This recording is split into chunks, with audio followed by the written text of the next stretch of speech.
istoka i zapada, a povod za ovaj razgovor jeste 60 godina 1948. koje će se navršiti tačno za 2 dana. To je jedan od onih događaja koji je ključan za sve jugoslavenske narode i koji je ostavio duge posljedice koje se danas i dalje osjećaju. A to ćemo danas razgovarati sa profesorom Ivanom Vujačićem, profesorom Vladetom Jankovićem, profesorom Dejanom Jovićem i gospodinom Vukom Jeremićem. Dakle, gospodine Vladeta Jankoviću, profesore Vlajakoviću, da vas pitam, dakle, 48. Kakav je bio kontekst 48. i šta se dešavalo u Jugoslaviji? Šta je to značilo za samu zemlju? Pa to je bilo jedno dosta komplikovano vreme, ja sam naravno to pamtim mutno kao dete, ali se sećam te atmosfere.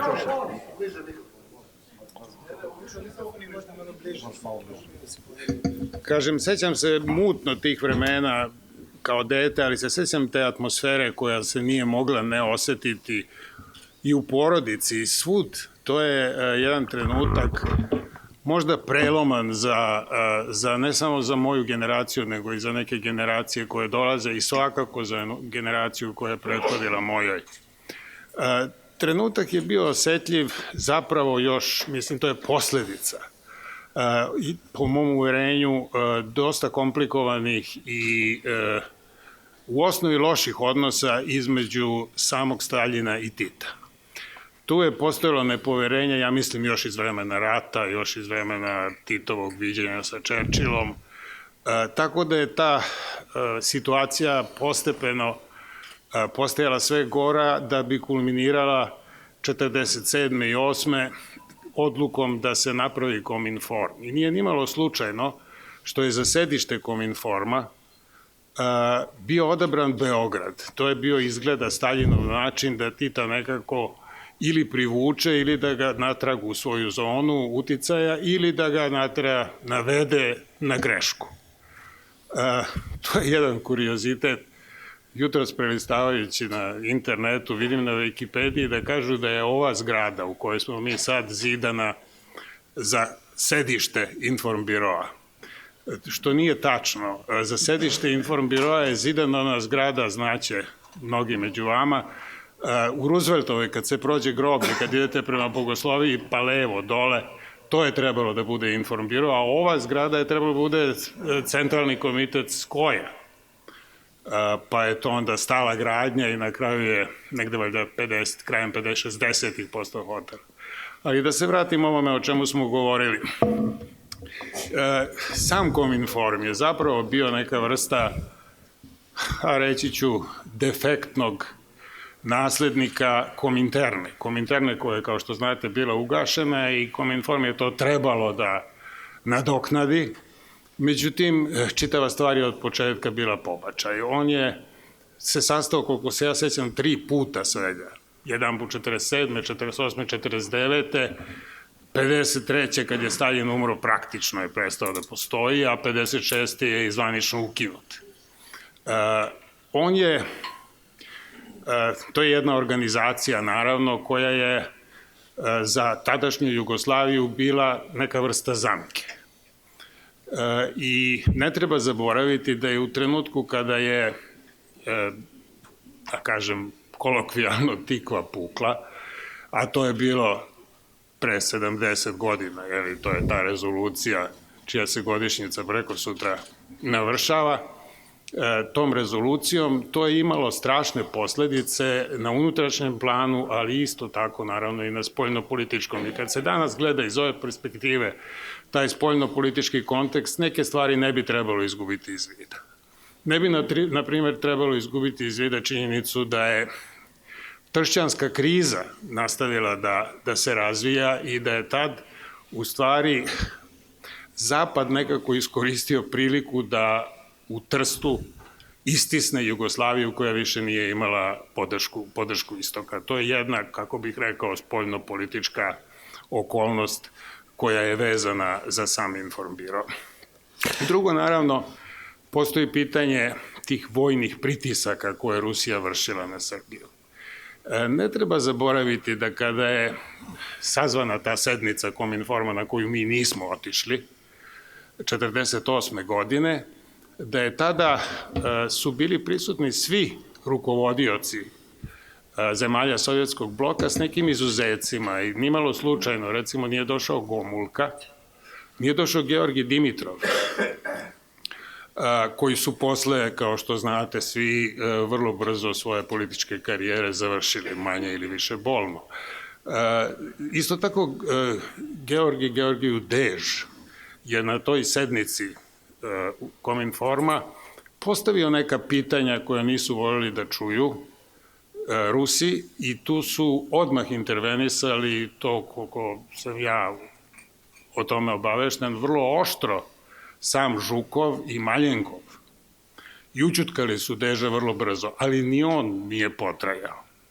Sve u svemu vidi se da je to, taj potres koji se dogodio sa Jugoslavijom imao svoje, da su ti talasi zemljotresa zahvatili bili istočni blok, samo što je ta gvozdena pesnica bila čvrsto stisnuta i moćna i represija je naravno najgora bila kod nas na drugi način, ali je postojala na istoku.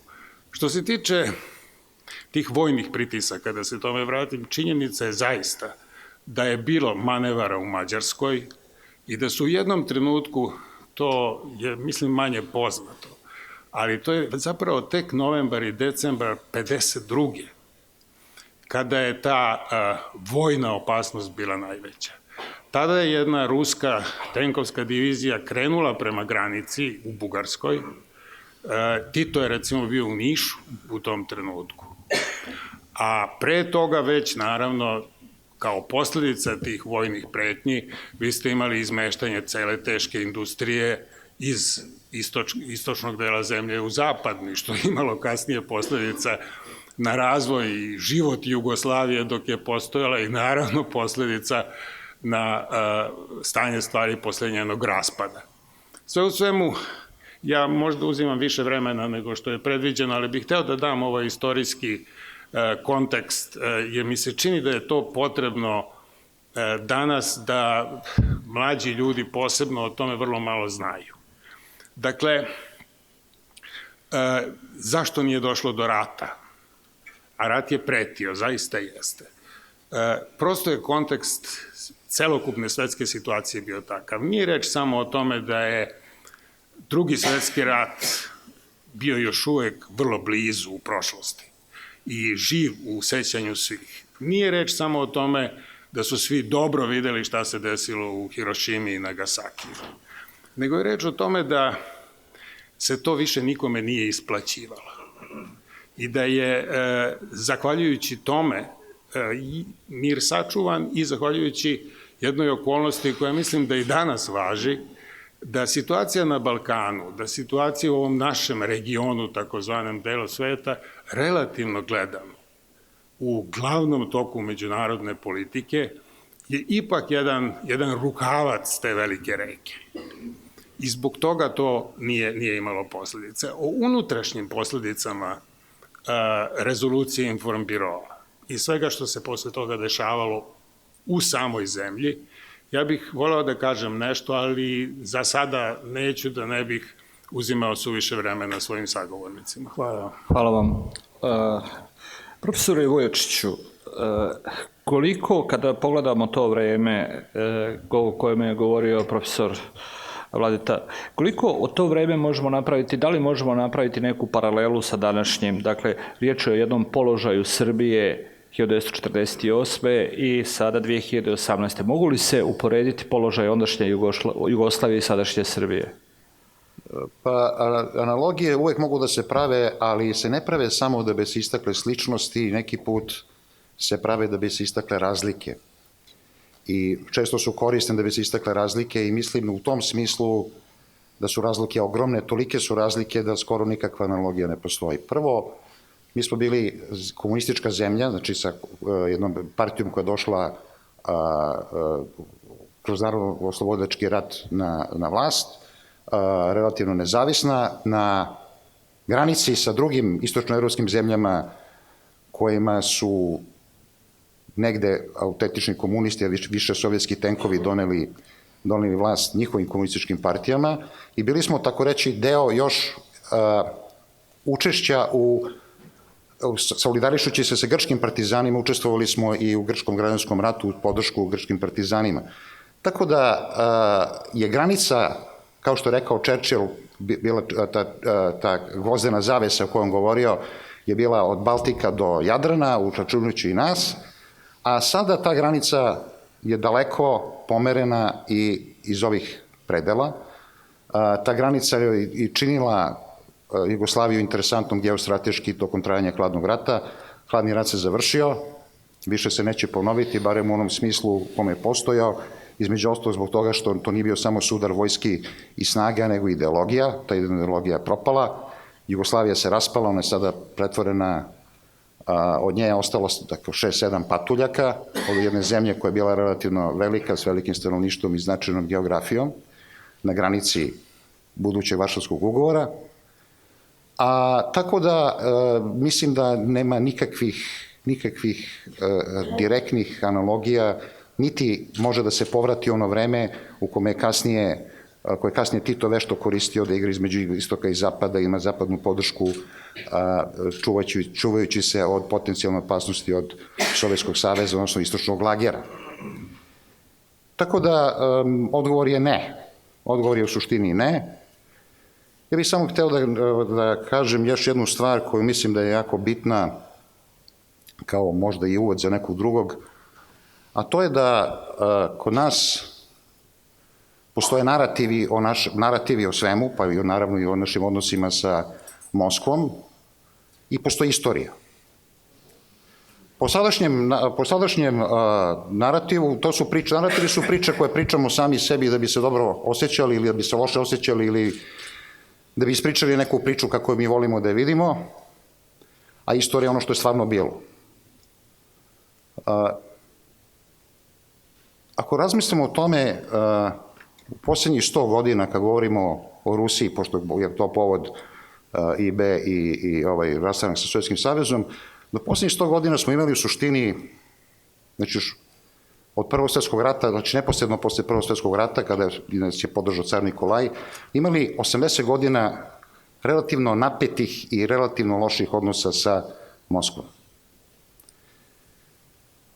I to se nastavilo posle rastanka Tita i Staljina 1948. godine, sem periodu, naravno, Drugog svjetskog rata, kada su svi bili saveznici, da se onda jednostavno na Moskvu gledalo kao na jedno, iz one perspektive Jugoslavije, kao jedno daleko mračno mesto s kojim ne želimo preterano da imamo veze, i celokupna jugoslovenska diplomatija, to se vidi iz Mićunovića memoara iz Moskva 56. do 58. i kasnije 71. 72.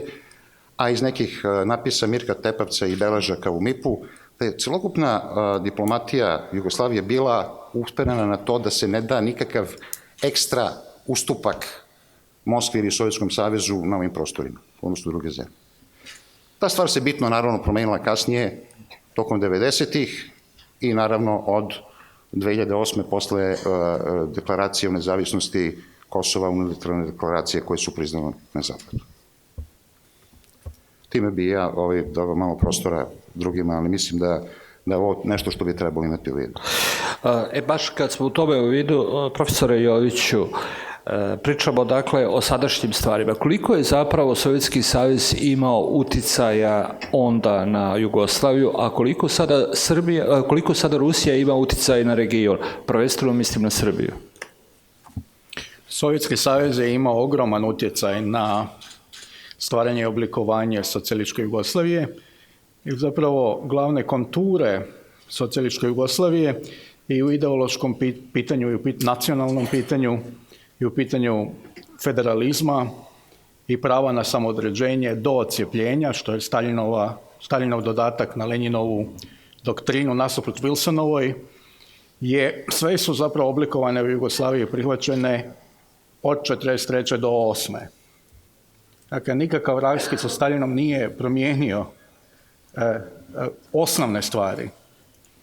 Nisu se poništile republike i pokrajine, nije se poništilo socijalističko uređenje, nije se odustalo doktrine samoodređenja do odcijepljenja i u mnogim aspektima je, dakle, formativne godine socijalističke Jugoslavije su bile staljinističke.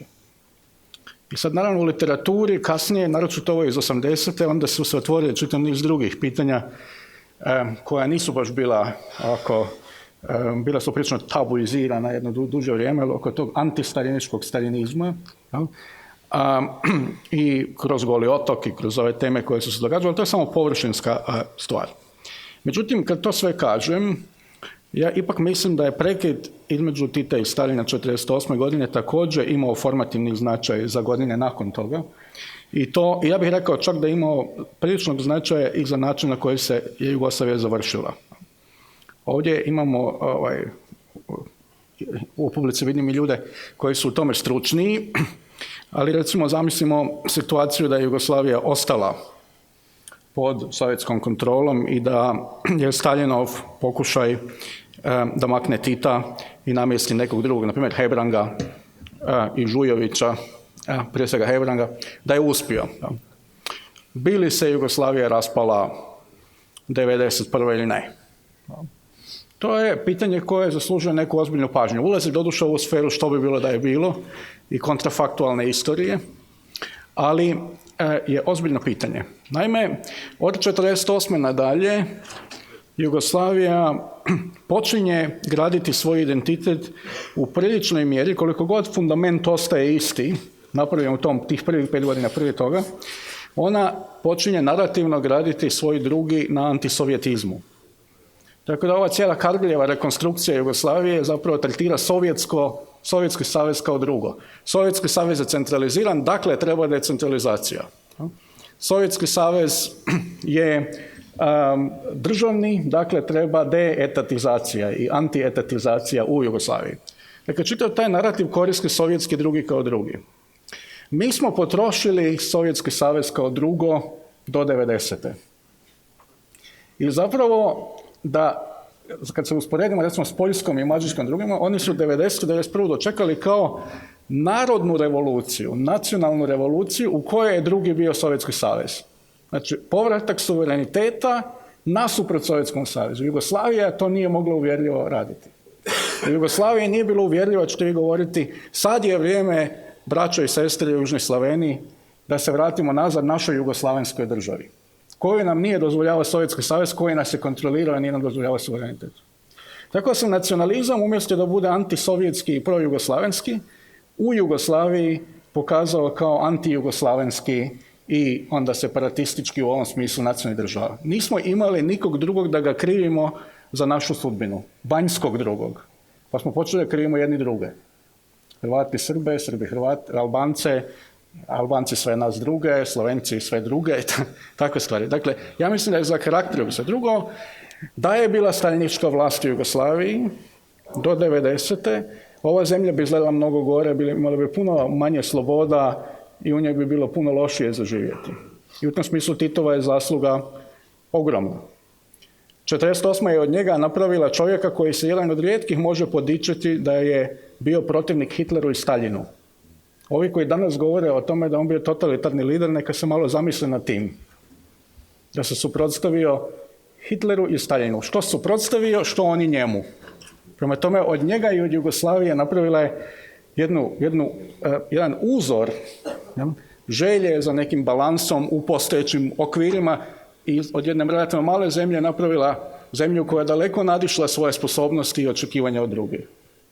Ali istovremeno, kad je došlo do raspada Jugoslavije, jedan od razloga što druge zemlje Istočne Europe nisu završile u krvi je bio što je taj proces ipak bio koliko toliko kontroliran.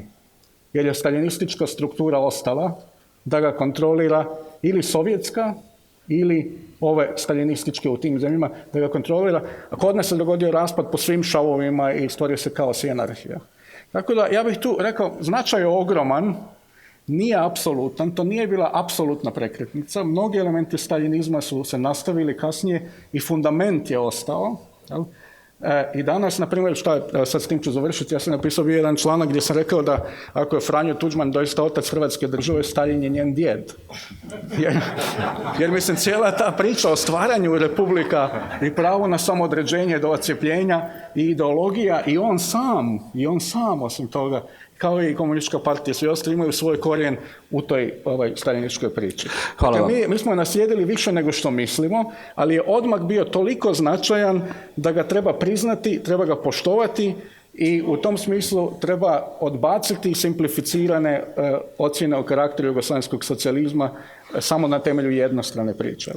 Hvala vam. Gospodine Jeremiću, profesor Jović je ipak ostao dužan ovo pitanje koliki je danas utjecaj Rusije na zemlje regiona i Srbiju. Možda je pitanje preširoko bilo postavljeno. Dakle, vi ste bili ministar vanjskih poslova, znate to iz prve ruke.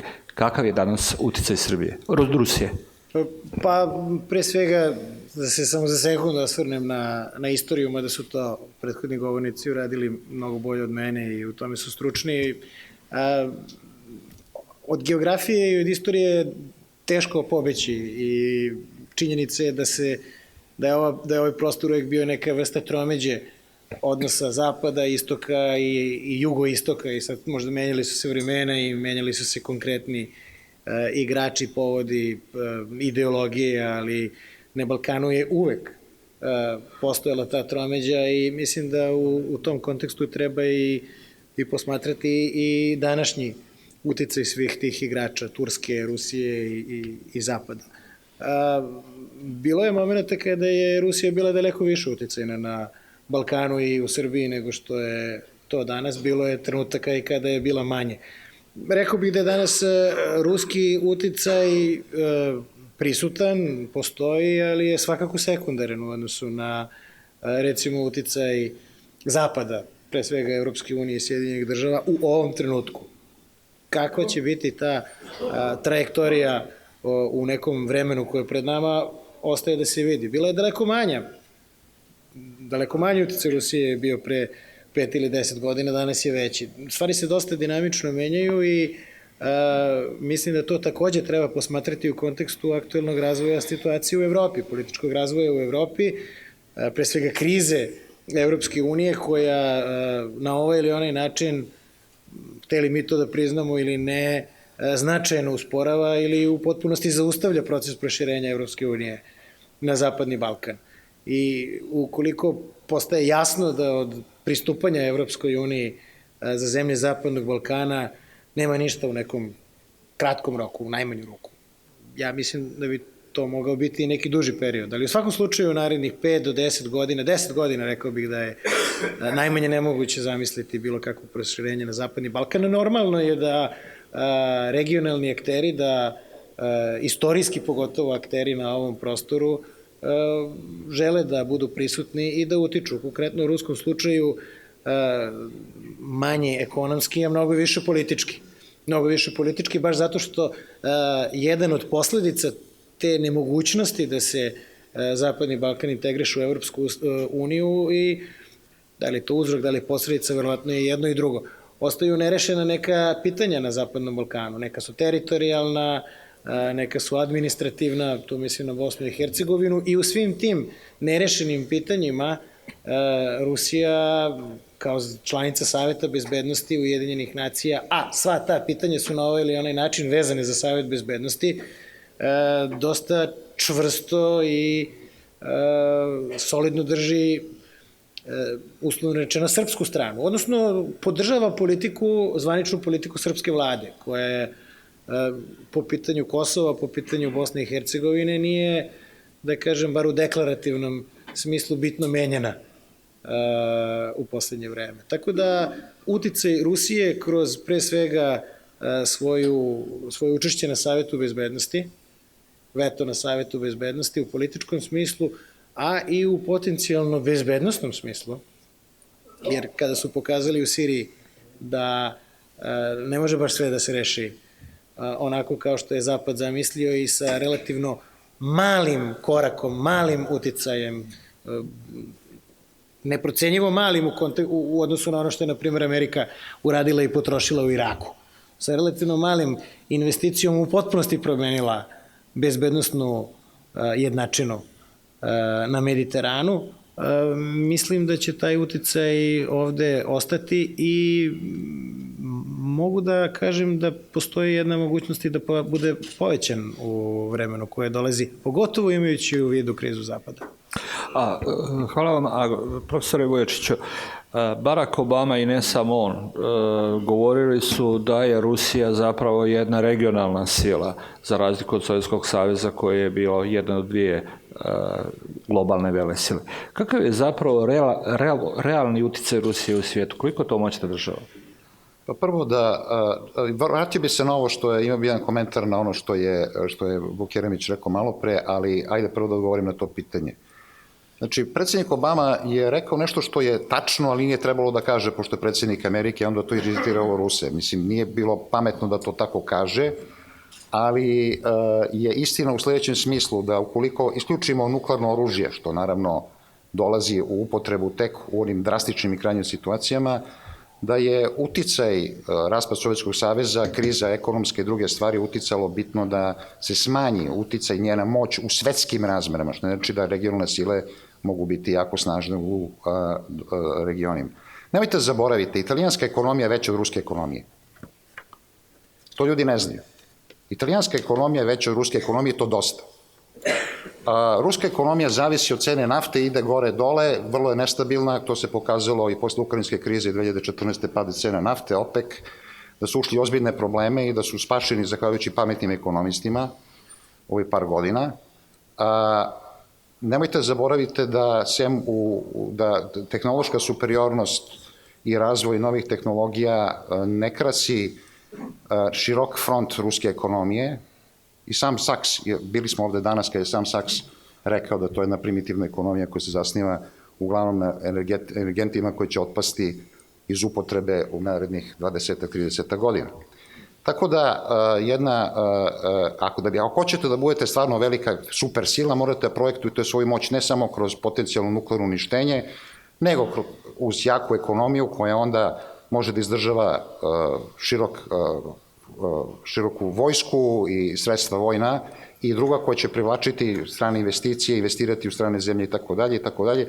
Kina koja još uvek nije super sila u pravom smislu reči na putu da bude super sila, ona prerasta iz regionalne sile u super silu, a potencijalnu, i to naravno zavisi od tri stvari, super sile status zavisi od snage ekonomije, tehnološke superiornosti i vojne moći.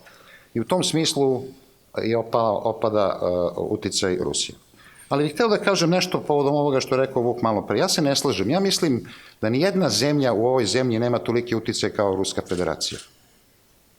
I to je očigledno, čini mi se, naravno to nastalo od 2008. godine na ovamo, i to je, mislim, očigledno, i to čak i u novinama piše.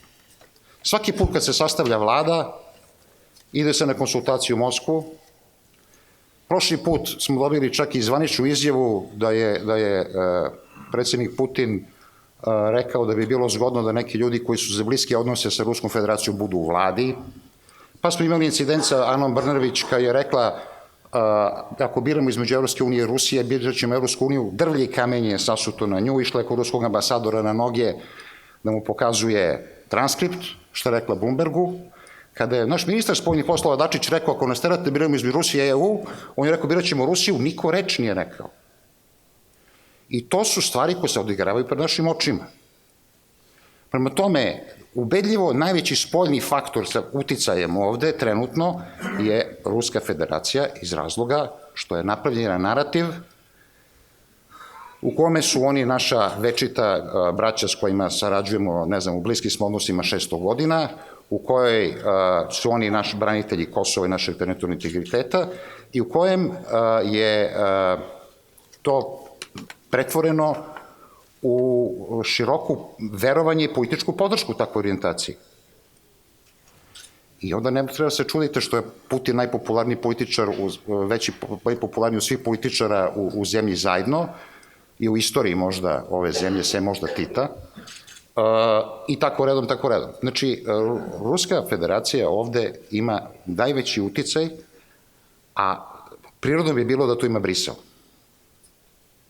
Ako je naša orijentacija da idemo ka Briselu. Ali o tom potom, vidjet ćemo. Hvala. Gospodin Jerebić, imate li repliku? Pa, ja mislim da to možda tako postoji percepcija u javnosti, ali ne bi se složio da su vlade pravljene u Moskvi. Mislim da je bilo više uticaja na nekim drugim mestima u trenucima kad su se formirale vlade, naročito kad je došlo do, da kažem, promene vlasti 2012. godine. Ne bi se složio ni sa tim da je stanje ruske ekonomije, odnosno veličina ruske ekonomije koja je, da, poznato je, možda ne široko poznato, ali lako je provjeriti, manje od italijanske. Mislim da je negde reda veličine holandske ekonomije, ruska ekonomija, ali Rusija jeste globalna supersila i dalje koja može da utiče na dešavanja, možda ne na način da određeni proces geopolitički odvede u pravcu koji bi ona htela, ali da digne ručnu, da se iskoristim nekim kolokvijalnim izrazom, da pokvari priču bilo gde, da zakomplikuje situaciju bilo gde. Pa čak i na mestu gde postoji izuzetno veliki interes nekih drugih sila. Evo konkretno na Bliskom istoku 2011. 2012. godine u Siriji, kada je postojao jasan interes Zapada da dođe do promene Asadovog režima sa dosta malim, da kažem, dosta malom investicijom, ali vrlo odlučnom investicijom u vojnom smislu, odlučila je da promeni situaciju. Isto tako i na Balkanu. Ja ne mislim da Rusija može da pruži alternativu integrativnim procesima Zapadnog Balkana u Evropskoj uniji, ali da utiče pozitivno ili konstruktivno na trajektoriju ovde, mislim da može, ali ja ipak ne bih otišao toliko daleko da kažem da je to uticaj broj 1 ovoga trenutka u Srbiji. A profesora Jankoviću, čuli smo sad sve ovo, dakle, 48. Stalin je želio od Jugoslavije da napravi i dalje da bude Jugoslavija zemlja tog istočnog bloka. Kako danas možemo identificirati ruske interese u Srbiji? Što su zapravo ruski interesi? Ja mislim pre svega da ne zaboravimo neke jednostavne stvari kad je reč o ruskom uticaju ovde. To su neke opšte istine, ali čini mi se nepomerive. Nemojmo zaboraviti pre svega da su Sloveni kao i mi. Drugo, nemojmo zaboraviti tu versku komponentu, veliko pravoslavlje, vod sila pravoslavlja, kako su oni govorili. Ta vezanost je vrlo stara i to nije nešto što treba ignorisati danas. Mislim, nije slučajno što Putin ima toliku popularnost danas, upravo u Srbiji. Ja ne znam, te ankete o raspoloženju javnosti to pokazuju. Mislim, to je prosto činjenica pred kojom moramo imati otvorene oči. I onda, naravno da je u istoriji bilo situacija gde smo mi bili ruska moneta za potkusurivanje, počeši od prvog ustanka, gde su oni digli ruke od nas, pa da ne govorimo o San Stefanskom sporazumu gde su nas zaista pustili niz vodu, ali je bilo i trenutaka kada su stali na našu stranu i da to nešto živi u svesti naraštaja, to je nešto što se prenosi s kolena na koleno. Mislim, ulazak u Prvi svetski rat sa cenom koju su platili, carska Rusija, pa evo, setite se na kraju i Vronskog koji je došao da pogine protiv Turaka, odnosno njegovog prototipa iz života. Ali da se vratim na ovo o čemu smo govorili, to bih samo hteo, na ovo što je profesor Jović govorio, da dam jedan svoj komentar. Kad je reč o idealizaciji, slobodno ću upotrebiti tu reč, Titove uloge, bio on deda Tuđmanov ili ne bio, ja mislim da tu moramo ipak biti oprezniji.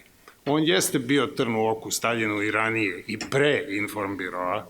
On je tu ideju o Balkanskoj federaciji s Bugarskom i Albanijom shvatio ozbiljnije nego što je Staljin hteo. Drugo, pomagao je Markosa, što Staljinu tad nije moglo odgovarati.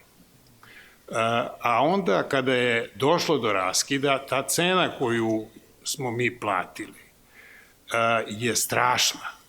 I danas kad pogledate u prošlost, vidite da recimo vi ste imali u sred Evrope koncentracione logore.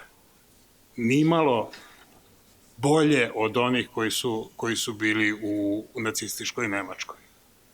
To što se dešavalo na Golom otoku danas je stvar pred kojom generacije ne bi trebalo da zatvaraju oči. Jer pazite, to je nešto što kao neka vrsta bauka, neke noćne more, o tome se samo šapuće, o tome se ne govori ni danas dovoljno glasno. A pre 10, 20, 30 godina o tome se samo šaputalo. Znalo se da se nešto strašno dogodilo. To nije nešto s čime bi čovjek smeo da se pomiri. Znate, jer to je jedna cena, možda mi pričamo ovde o politici, ali ja govorim o nekom ljudskom moralu. To ostavlja strašne tragove, takva vrsta zločina. I za to je Tito direktno odgovoran. Znate, on je i čitava ideja socijalističkog samoupravljanja je takođe jedna skupa ideja. Kad smo govorili o raspadu Jugoslavije, profesor Jović je to rekao kako je, šta bi bilo 90. odnosno 89. kad je pao Berlinski zid. Naravno da su se ostale zemlje, one druge zemlje Sovjetskog bloka, drugčije izvukle iz toga i da je to naravno bio, ali to je bio nacionalni pokret, to ljudi ne vole danas mnogi da čuju i da kažu, ali ta nacionalna homogenost im je pomogla da iz toga iziđu kako su izišli, a mi smo bili nacionalno različiti, ne samo nacionalno, nego i konfesionalno. I to je jedan od razloga što se to tako strašno završilo. Raspad Jugoslavije. I na kraju, i to ću reći, bilo je nečega u tom socijalističkom samoupravljanju koruptivnog. Oni koji su živjeli pod teškim pritiskom, lakše su posle profunkcionisali nego mi koje su te prividne privilegije, sloboda putovanja u inostranstvo, javna potrošnja, to deluje koruptivno na psihu nacije. Koliko smo mi bili nacije, građana te države. Ali da se vratim i da sasvim kratko odgovorim na pitanje koje ste vi postavili, meni se čini da taj ruski uticaj kod nas može biti još samo veći i da on, kao što je u ostalom ovde već rečeno, u zavisnosti od raspleta kosovske situacije, a taj rasplet se neumitno bliži, da će samim tim ruski uticaj kod nas porasti i da će, ako bi ovde došlo do neke ozbiljne krize, taj faktor igrati određenu i ne malu ulogu. Profesor Jović, vi ste htjeli da kažete nešto? Pa, htio sam nešto da kažem oko ovog razloga popularnosti Putina, koja nije samo u Srbiji ili u ovom slavenskom zapadnom Balkanu, ona naime ne postoji na celom zapadnom Balkanu, kao što ne postoji niti skeptičnost prema Evropskoj uniji ili ravnodušnost prema Evropskoj uniji. Naprimjer, u albanskom dijelu zapadnog Balkana sasvim su drugi trendovi i potpuno razumljivo jednim dijelom iz iskustva 90. godina, odnosno vrlo različite uloge koje je Zapad i Rusija koje su imale u 90. godinama, ali, znači, na primjer, postoji ta popularnost Putina i u nekim drugim zemljama. Recimo, gledao sam ispitivanje javnog mnijenja u Grčkoj nedavno. Znači, zemlja je u NATO-u i u Europskoj uniji. Kad pitate građane ko su najveći prijatelji Grčke, oni će reći Rusija i Srbija. Dve zemlje koje nisu ni u EU ni u NATO. A ko su najveći protivnici ali su pravoslavni Grčke? Tako je, znači to ima utjecaj. Ko su najveći protivnici Grčke? Turska i na drugom mjestu ili Njemačka ili Amerika. Dakle, saveznici. Dakle, to je paradoksalno. Međutim, naravno, vanjska politika ne vodi se, i ja mislim da je dobro da se ne vodi kroz ispitivanja javnog mnijenja. Ja mislim da je vrlo opasno da se narod u takvim ozbiljnim pitanjima kao što je vanjska i sigurnosna pitanja pita, a kamoli da ga se slijedi. Mi smo to imali u referendumima 90. godine u Jugoslaviji, kad su ti referendumi koje su vođe potom prvo organizirali, potom slijedili, vodili u rat, a ne u mir. Da se narod pitao, ne samo ne bi bio nikad Dejtonski plan, kao što nije bio Vance-Owenov proveden, nego bismo možda još i ratovali do današnjega dana. Da se narod pitao u Hrvatskoj na referendumu, znači da nije skinuta ona ona barijera od 50% izlaznosti, zemlja nikad ne bi ušla u Europsku uniju. I čitav niz druge stvari. Dakle, veliko je pitanje odnosa javnog mnijenja koje je vrlo pro-putinovsko i političke elite koja onda vodi jednu ipak drukčiju malu politiku na temelju njihovog razumijevanja, sad možemo reći informiranog ili ne, ali razumijevanja interesa, nacionalnih interesa neke zemlje. Recimo, kad bismo malo pogledali šire, vidjeli bismo pro-putinovsko raspoloženje i kod nekih političara, na primjer Orban u Europskoj uniji iskazuje dosta, kako bi rekao, drukčiju politiku u odnosu prema samoj Rusiji nego neke druge zemlje. Drugo, rekao bih da mi živimo u svijetu u kome je popularno biti snažan lider, da ne koristim neku riječ koja je možda više za privatnu upotrebu i možda više kontroverzna, pa je ne bi bilo dobro koristiti u javnom prostoru. Što ste čvršći lider, izgleda mi da lakše osvajate izbore. To možda ima neke veze i sa manipulacijom tim izborima i s time što sprečavate protukandidate da se na njima ozbiljno pojave.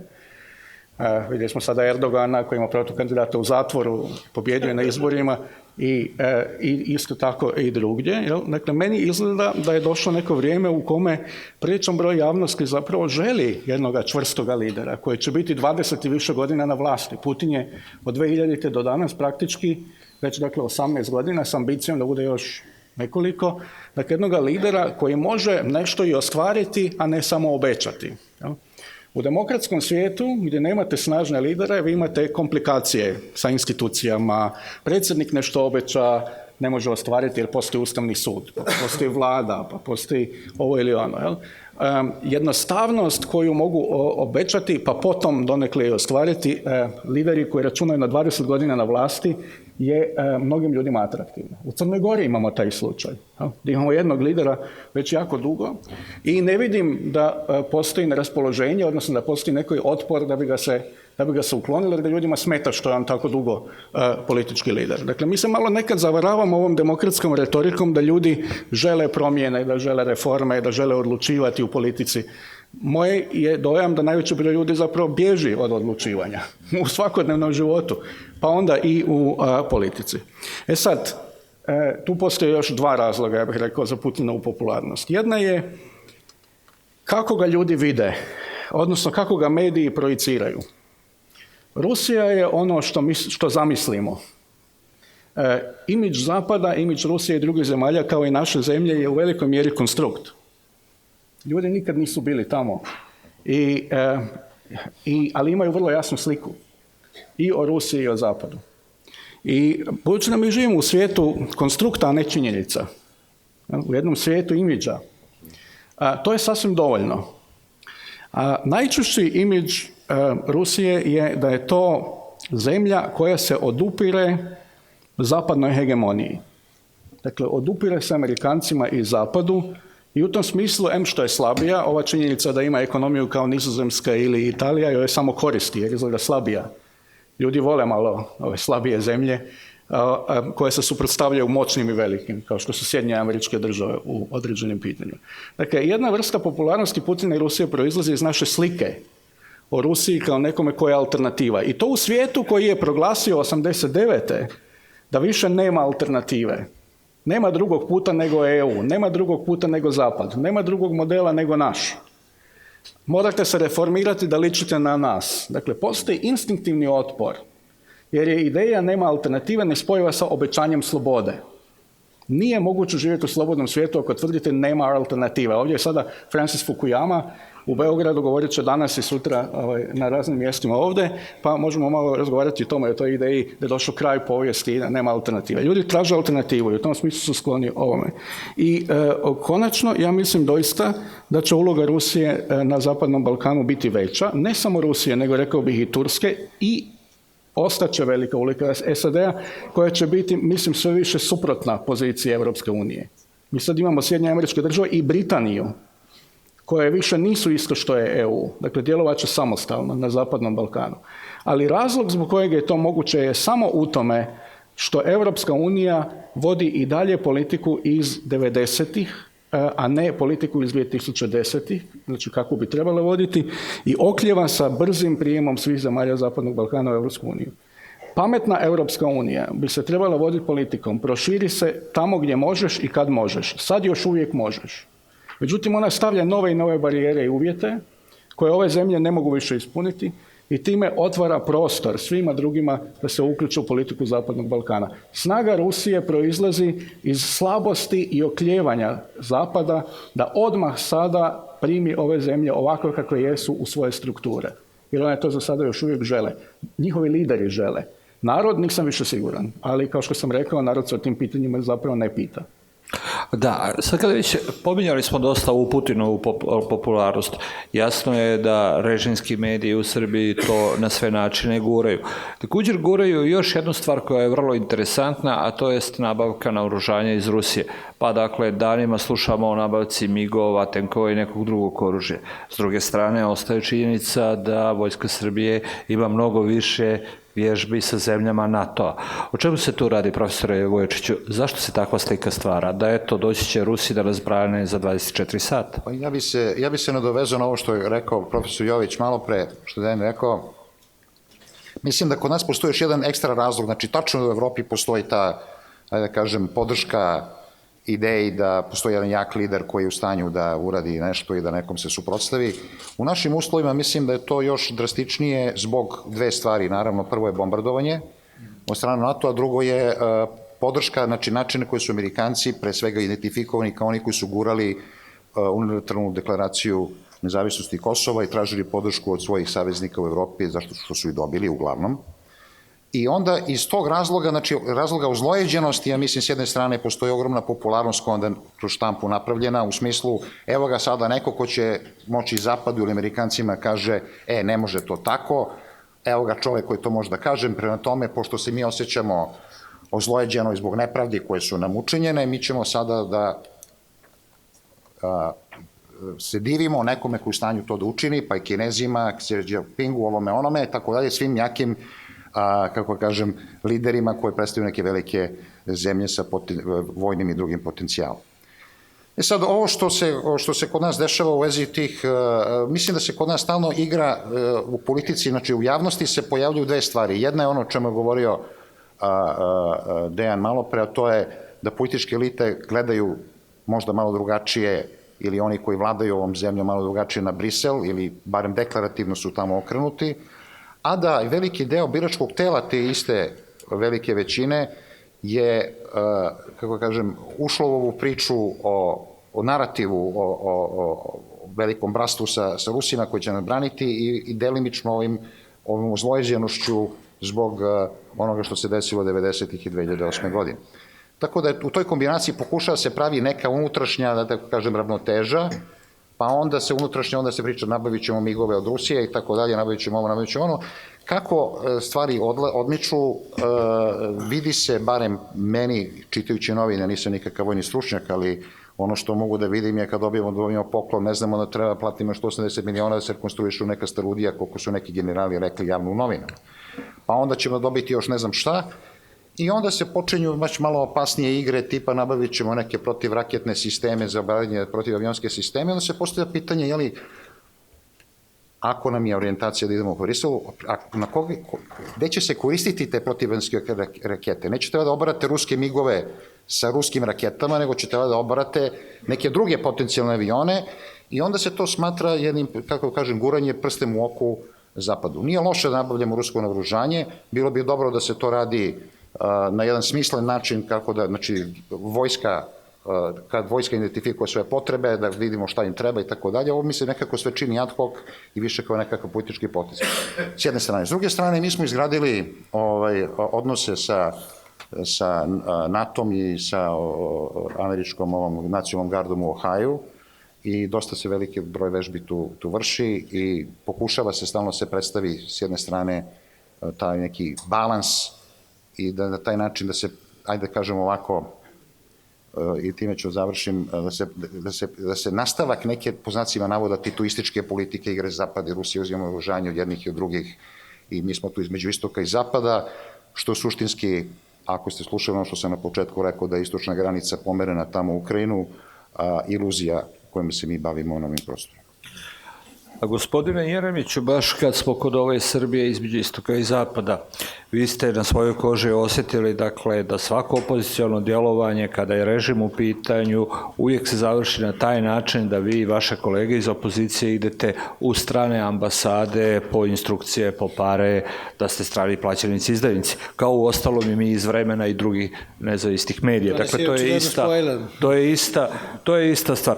Pa čemu, praktično pitanje glasi ovako, s jedne strane imamo deklarativnu podršku u evropskim integracijama, a opet sa druge strane svaka opozicija se ovdje proglašava za plaćeničku, izdajničku i prvenstveno se misli na zapad. Zar to nije malo slično sa onim sistemom koji sada vlada u Rusiji? Ja mislim da kod nas se možda malo više obraća pažnje na istraživanje javnog mjenja prilikom formulisanja politike kada je bar ova vlast.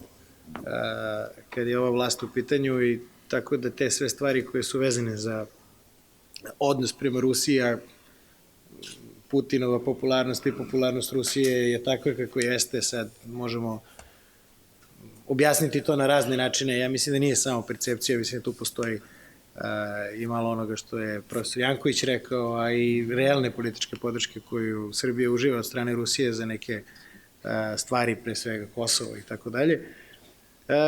Imate situaciju u kojoj je taj mit Putina toliko moćan da predsjednik države ovde ima potrebu da izmišlja da je pozvan na inauguraciju. A niko nije pozvan na inauguraciju, naprosto nema stranih zvaničnika na inauguraciji, pošto predsjedničke inauguracije imaju različite protokole od zemlje do zemlje i konkretno Ruska ne predviđa prisustvo stranaca, međutim, počnu mediji da spekulišu oko toga da li će ići Vučić na inauguraciju Vladimira Putina i onda moraju da objašnjavaju 3 dana da je u stvari on pozvan na inauguraciju, ali da stiže svega dan kasnije, jer mora prvo da ode kod Erdogana, pa se onda postavlja pitanje da li će umesto njega ići Dodik, a zapravo ništa ne može biti dalje od istine, svi su oni dobrodošli, kao i mnogi drugi na paradu povodom Dana pobede koja se sticam okolnosti dešava 1 dan posle te inauguracije, ali u medijima, u javnosti se pravi cirkus, a pogotovo se pravi cirkus sa ovakvom vrstom vlasti koju imamo i medijske slike, medijske, da kažem, medijskog krvotoka, medijske morfologije, vrednostne matrice, ako hoćete, koja to dozvoljava i koji se može zapravo reći svaka vrsta uvrede i svaka vrsta etikete može prilepiti bilo kome iz opozicije bez šanse da na tako nešto možete da odgovorite. Ali konkretno što se tiče Zapada i što se tiče Evrope i što se tiče toga zašto sad profesor Jović je rekao, čini mi se više da čak ni narod nije toliko zainteresovan kao što je bio ranije da ide ka Evropskoj uniji. Zaista je teško braniti, ako verujete u evropske vrednosti, ako verujete u to da je to jedna vrsta poretka koja ovoj zemlji može da donese samo progres. Ja konkretno verujem da je to tako. Ali zaista je teško braniti nastavak evropskog puta u situaciji kada ključni lideri Evrope ne da imaju razumevanje. Ja bih rekao da idu daleko više od pokazivanja razumevanja za način na koji se konkretno Srbijom ovoga trenutka. Ako dođe predsjednik Evropskog savjeta Donald Tusk i kaže Aleksandar Vučić je meni srodna duša i praktično izrecituje jedan polulament, polusonet o njemu na srpskom, čovjek zaista ostane bez teksta ukoliko želi da nastavi da se zalaže za jednu vrstu uređenja koje je drastično drugačije od ovoga što mi trenutno imamo, a nazivamo ga evropskim uređenjem, evropskim vrednostima i tako dalje. Slučaj Nemačke je isto tako dosta, da kažem, markantan kada je reč o podršci stabilokratije ovde u Srbiji, ne samo u Srbiji. I zaista svaki put kad pričate sa nemačkim predstavnici, oni kažu, on obezbeđuje stabilnost. Ja konkretno ne mislim da je dugoročna stabilnost nešto što će se ostvariti kroz ovakav način upravljanja domaćim resursima i spoljnom politikom, ali to na stranu. Juče sam baš rekao, pa sam primio jedan poziv, nije svima bilo drago što sam to rekao, ali ja ne bežim od toga, ponovit ću i danas. I Francisco Franco je držao stabilnost u Španiji. ali nije bio dragi gost svaka 3 meseca kod Konrada Adenauera i kod Vilija Brandta. To je razlika između današnjeg načina kako se neki evropski lideri ponašaju prema stabilokratiji i nosiocima stabilokratije u Srbiji i onog nekog prethodnog vremena o kome smo pričali. Tako da ima puno razloga zbog čega je taj evropski put ne samo Srbije, već i ostatka Zapadnog Balkana u neku ruku usporen, posrnuo je, nije samo do Evrope i do nas je naravno, ali to sve stvara jednu vrstu geopolitičkog vakuuma u kome, složit ću se tu sa ostalima, bit će sve više apetita ostalih eksternih aktera da se nametnu. A Rusiji i Turskoj to svakako nije strano, s obzirom da stotinama godina na ovom prostoru to rade i prisutne su. A profesor Jankoviću, sad kada smo otvorili ovaj problem evropskih integracija, odnosno njihovog praktično zastajanja ili neodvijanja, Jugoslavija je bila vojno neutralna. Srbija je i dalje vojno neutralna. Da li je zamislivo ulazak Srbije u Evropsku uniju bez pristupanja NATO paktu? Ja mislim da je ulazak Srbije u Evropsku uniju nezamisliv. Tačno. Sve si rekao. Ne, zaista, mislim da sve manje političkih činilaca kod nas je spremno da tu istinu kaže otvoreno i da mačku nazove mačkom. NATO je tu sporedan. Mi prosto nemamo šanse da uđemo u Evropsku uniju jer nas Evropska unija neće. I to o čemu ste vi govorili, profesore Joviću, to o tome kako je greška Evropske unije što neće da primi ove zemlje Zapadnog Balkana, to je prosto zato što Evropska unija više nije ono što je bila i što je mogla biti. Cela ta ideja je bila sjajna i dugo je čovjek imao razloga da u to veruje, ali moje je uverenje da je za ovakvo stanje stvari pre svega odgovorna Amerika. Da Amerika nije stalno svoje interese sprovodila pre svega preko Velike Britanije, koja je bila u Evropskoj uniji do juče, i da ona nije svoje interese zastupala, a njeni interesi su bili odcepljenje Kosova, ne Evropske unije, nego Sjedinjenih država. Mislim, to je možda moglo da funkcioniše. Sad kako stvari stoje, oni nas jednostavno neće. Bili mi vojno neutralni ili ne bili, ušli mi u NATO ili ne ušli, a nećemo ući, sasvim je jasno.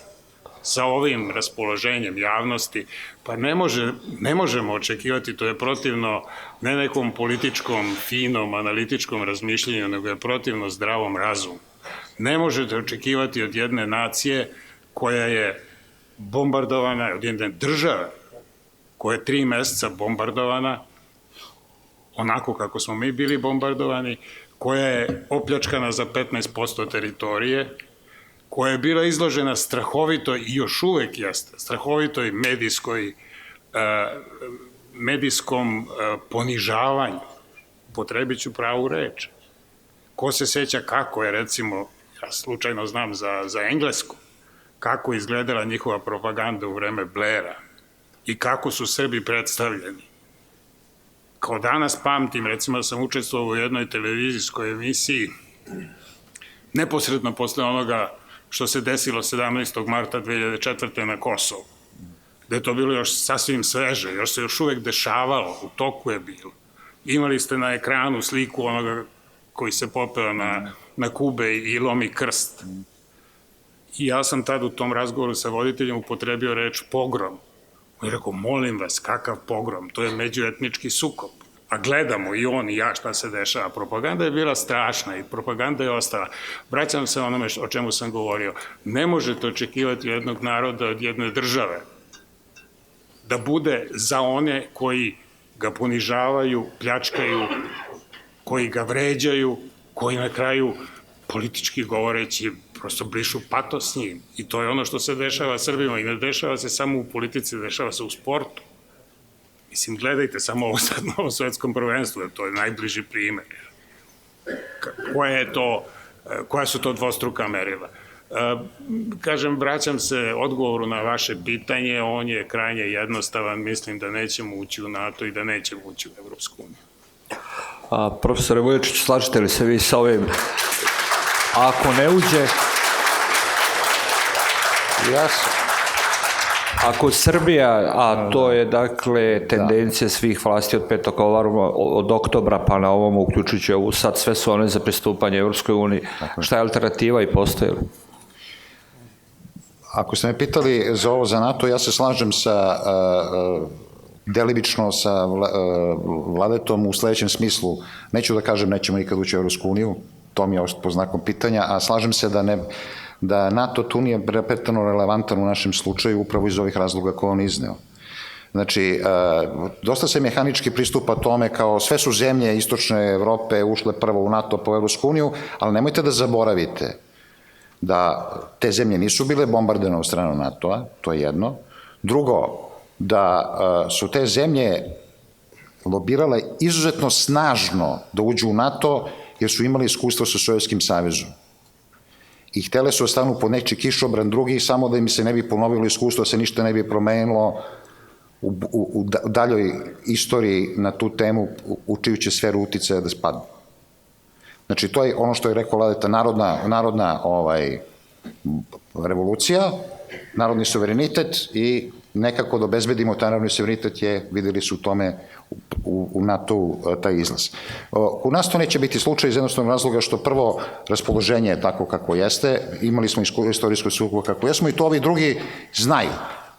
Tako da niko ni ne gura Srbiju da uđe u NATO, ovde kada se priča o tome, NATO je relativno relevantna tema ovde trenutno. O NATO pričaju ili oni koji zastupaju NATO ili, kako kažem, vrše NATO propagandu ili oni koji vrše anti-NATO propagandu. Suštinski, NATO za nas trenutno nije relevantan, neće biti možda još 10-20 godina, možda neće ni postojati za 20 godina o tom potom. Što se Evropske unije tiče, slažem se sa Dejanom, onom što je malo pre rekao, naš problem je sada upravo taj.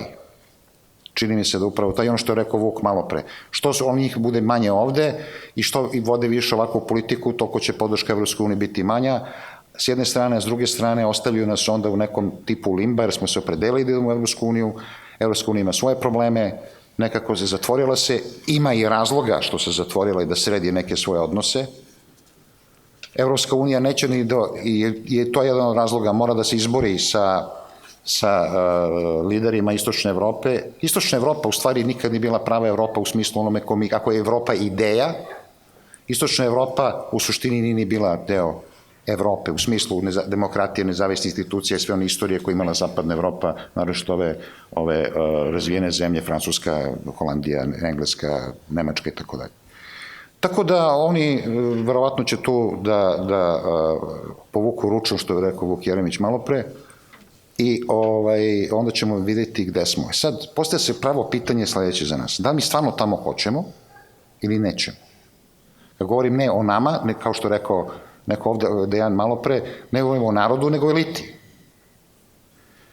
Tako da mislim da smo mi još jedan začarani krug koji se zove, ja sam formulisao uzeći od Varoufakisa tu frazu pretend and extend. Znači, pravimo se i prolongiramo. Mi se pravimo da se reformišemo, oni se prave da nam veruju i pomeraju datum. Pretend and extend. Pretend and extend i na kraju to zamara i ljude koji su proevropski nastrojeni, pre svega zamara njih, u koje sam, kako kažem, ajde kažem ovako, moj entuzijazam prema Evropi je bio mnogo veći pre nekog vremena nego što je danas. A verujem da to slična situacija i sa ovim drugim mojim sagovornicima, ne samo u prisutnim novom panelu, nego uopšte koji dele tu misao. Tako mislim da to je naš u suštini problem ostavljanja i tako dalje, onda ćemo uticaj raznoraznih biti kakav će biti. Profesore Joviću, pričamo sad dakle o Evropskoj uniji, ali svjedoci smo i neke nove vrste hladnog rata. Dakle, mi znamo da je zbog slučaja Skripalj, zbog Krima i drugih stvari, da su zapadne zemlje, Sjedinjene Američke Države i Evropska unija zapravo u Rusiji zavele sankcije, da tu imamo protirivanja diplomata, recipročne mjere i slične stvari. Dakle, svijet današnji nije bio onakav kakav je bio recimo prije 10 godina. Kako se to reflektira na Srbiju? Dakle, u Evropsku uniju ne može, jer Europska unija neće, a s druge strane Rusija nije dovoljno moćna da obezbedi neki svoj interes i neki bolji položaj Srbije. Pa znate, sad smo u zadnjih 15 minuta otvorili jako mnogo pitanja i nekako po svim tim pitanjima ja bih mogao da zakompliciram samo sada. Ali ja mislim da to nije niti tako loše, jer dobra predavanja, dobri seminari su oni iz kojih student ode zbunjen pa pokušava sam da nešto zaključi i gdje nema tačnog i netačnog odgovora. Ja sam bio jedan od malobrojnih ljudi u Hrvatskoj koji nije bio niti entuzijastičan, a u javnom prostoru sam govorio da nisam niti za ulazak Hrvatska u NATO. Ja sam smatrao da je NATO kao organizacija, prvo da je nefunkcionalna. Nakon Kosovskog rata NATO više nikada neće pokrenuti rat, jer je taj rat na Kosovu pokazao sve slabosti jedne ogromne organizacije koja mora da se usklađuje oko toga da li je Most legitimna meta, da li je ured predsjednika legitimna i druge stvari. I političke razlike su bile prevelike. U tom smislu Kosovski rat, za kog se mislio da nikad neće se desiti, pa se ipak desio, pa se mislio da će trajati 72 sata, a trajao je mnogo duže, je pokazao slabosti NATO-a. I umjesto toga smo imali onda koaliciju dobrovoljnih koja onda ratuje drugdje ili unilateralne akcije u kojima je već bilo riječi, Jeffrey Sachs je o tome govorio, sa francuskom podrškom i drugima unilateralno, bez saglasnosti NATO-a i zapravo čak i protiv volje određenog broja važnih članova NATO-a. Ta će se stvar produbljivati. Mi sada dolazimo u situaciju da 3 najveće vojske NATO-a su sve 3 vrlo oprezne, da ne kažem vrlo skeptične prema konceptu Europske unije. Dakle, raskorak NATO-a i Europske unije će biti sve veći. A to su američka, turska i britanska. To su 3 najveće vojske u NATO-u koje danas nisu uopće usklađene sa europskom politikom, niti će biti u budućnosti. Prema tome, šta je budućnost te organizacije? Sad, druga stvar koju sam htio, ja ne kažem da će ona nestati i da će vojna moć nestati, ali mislim da ćemo vidjeti više unilateralnih akcija moćnih igrača, prije svega SAD-a, Velike Britanije, unilateralno, sa sigurnosnim interesima. Malo treba pogledati agendu ovog samita za Zapadni Balkan, gdje je sigurnost na prvom mjestu. I u tom smislu onda je ovo vaše pitanje oko odnosa Britanije prema Rusiji kao zemlje koja zapravo želi pokazati se kao čuvarica Europe i europskih vrijednosti, paradoksalno iz koje izlazi, ali u odnosu na Rusiju. Ali moramo biti samokritični, znate, mislim, vrlo je lako reći oni su tu bombardovali, upropastili i drugo. Znate, moglo bi se interpretirati i drukčije. A to je da smo mi, ja pritom ne mislim samo na Srbiju, ja mislim na širu jugoslavenski prostor, zapravo bili prvi koji smo opalili šamarčinu Sjedinjenim Državama. I to u momentu kad su oni bili na apsolutnom vrhuncu svoje snage. Vi se dobro sjećate Jamesa Bakera koji je pokušao da uspostavi mir ovdje i napravi kompromis. Šta smo mi rekli na to? Istočni deo Jugoslavije rekao, mi smo čuli prvih pola rečenice, zapadni mi smo čuli drugih pola rečenice. Ko ste vi da vi nama govorite šta ćemo mi raditi u našoj zemlji? Mi ćemo raditi šta mi hoćemo. A vi ćete da sledite. To je jedno. Drugo, Boran Zimmerman nam pokazuje kako smo se odnosili prema SAD-u na vrhuncu moći kad su upozoravali na kršenje ljudskih prava na pitanju Kosova. Nije htio da ga primi predsjednik Srbije. Nije htio da čuje za to. Dakle, jedan od razloga što je NATO i Amerika što su uopšte ostali u Europi nakon kraja hladnog rata smo mi. Mi smo im otvorili vrata svojim ludostima i međusobnim ratovima.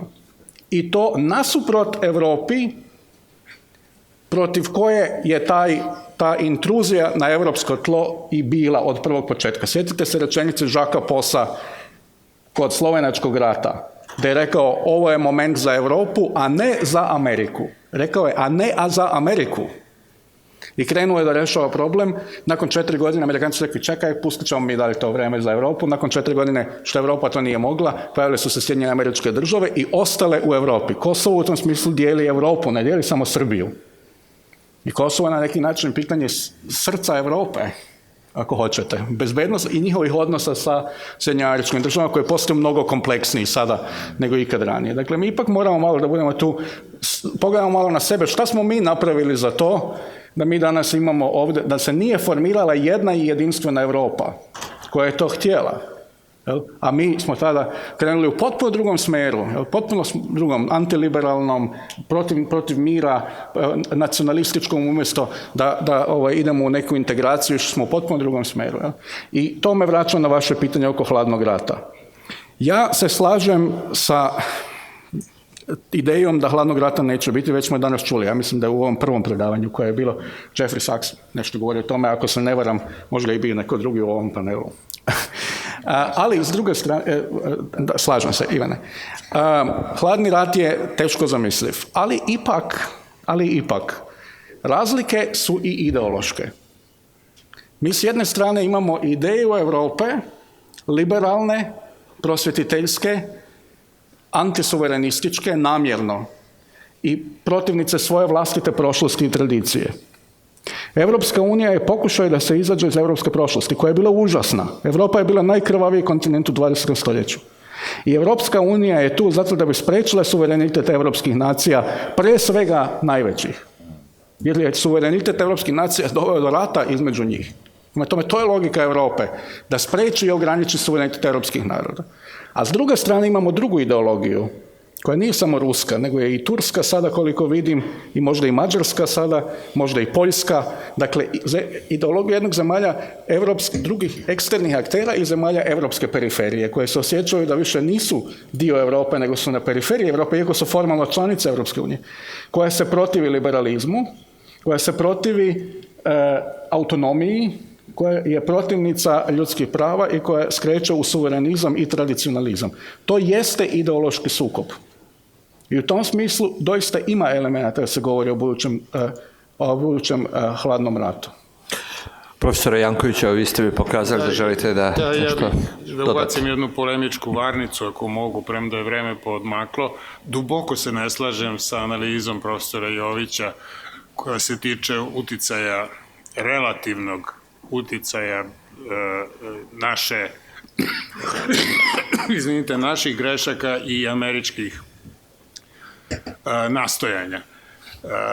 Iz ovoga što je on rekao, reklo bi se da smo mi odbili razuman predlog nekoga ko teži miru i demokratskim vrednostima u liku Bakera u ono doba, da smo sami sebi tu čorbu zakuvali, da se Amerika borila za ljudska prava pre svega.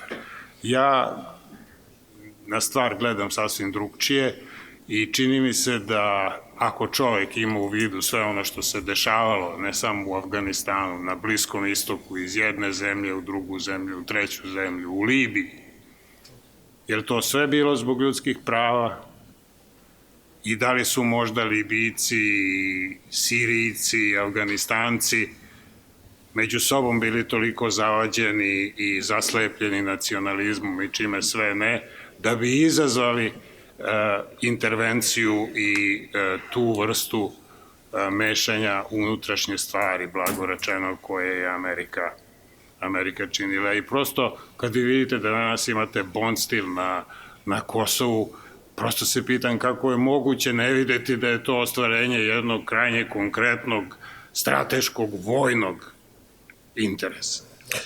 Hvala vam. Kažete, gospodin Jeremić. Pa htio sam ja da dodam, da se nadovežem na ovu priču, možda sad još malo da je zakomplikujem, ja se slažem da je jako teško zamisliti stupanje Srbije u Evropsku uniju. Možda nisam spreman da kažem nikad, ali sasvim sigurno se to neće desiti jedan dugi niz godina. Znate, kada francuski predsjednik održi govor u Evropskom parlamentu i kaže neće više biti novih članova, dok se ne završe evropske reforme, a sad šta sad možemo pričamo satima, šta su evropske reforme, ako bi se uopšte dogovorili oko toga šta su evropske reforme, koliko bi trebalo vremena da se one sprovedu i da li bi se do kraja sprovelo delo, to ćemo na kraju krajeva vidjeti. Ja sam uveren i za svega 2 dana. Volao bih da sam u krivu, ali ja mislim da posle istorijskog sporazuma Grčke i Makedonije sledi jedno hladno ne Makedoniji za otvaranje pregovora. Vrlo verovatno da će da bude tako. Čvrsti stav Francuske, koliko se razumeo, podržana je od strane Danske i Holandije i tako dalje, a možda i Austrije. Tako da, ja mislim da od tog posla, pod ovakvim okolnostima, dok se bar nešto značajno ne promeni, što ne vidim da bi moglo da se promeni u skoroj budućnosti na bolje, od tog posla nema ništa. Ali ja se ne bih kladio za to da nećemo ići u NATO. Zbog toga što i Crna Gora je otišla u NATO bez toga da je postojala podrška građana. Pitanje je kakvu vrstu vlasti budemo imali, kakvu vrstu rukovodstva budemo imali. I mislim da je mnogo veći otpor u Srbiji trenutno protiv de facto priznavanja kosovske nezavisnosti, odnosno otvaranja puta za stolicu Kosova u Ujedinjenim nacijama, nego za odlazak u NATO. Pa opet se ja ne bih kladio da naše rukovodstvo nije za takvu jednu vrstu koraka spremno. Bez obzira što je protiv ogromne većine građana ove zemlje, odnosno mišljenja građana ove zemlje, bez obzira što bi za nas bilo pogubno. I tu nemojte pogrešno da me shvatite. Ja mislim da ne bi trebalo ni Kosovu dati stolicu u Ujedinjenim nacijama, niti ići u NATO. Ali nisam siguran da vlast jedne zemlje koja klizi iz autokratije ka diktaturi nije u stanju da jedan korak takav napravi, a tražići za uzvrat podršku pre svega Zapada za nastavak vršenja represije u sopstvenoj zemlji. Mi polako, izvolite profesor Vučića, mi polako prilazimo kraju prije nego što otvorimo pitanja.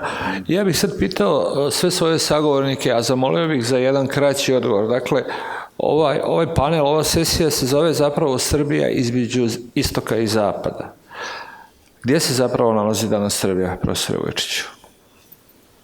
Pa u tome jeste problem što nismo nigde. Ona je između istoka i zapada, ali ne na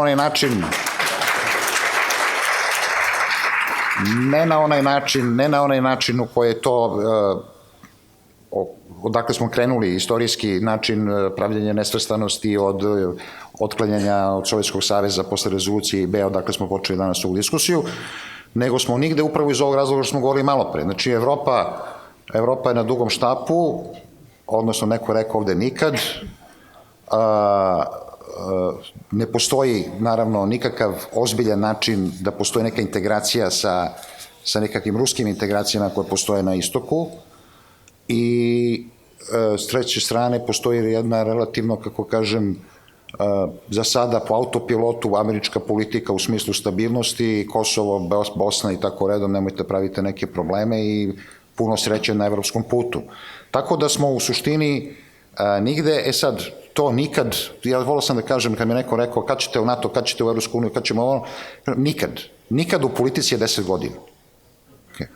To je čisto kao objašnjenje ovde moje za javnost. Kad kažete nikad, u politici nikad je 10 godina. Šta će i naravno i to ne znamo u stvari. Setite se unazad 10 godina da li ste mogli zamisliti neke stvari, pa niste. Setite se 20 godina unazad da li ste mogli zamisliti neke stvari, pa niste, ne govorimo o nekom ranijem periodu. Profesor Janković, gdje smo?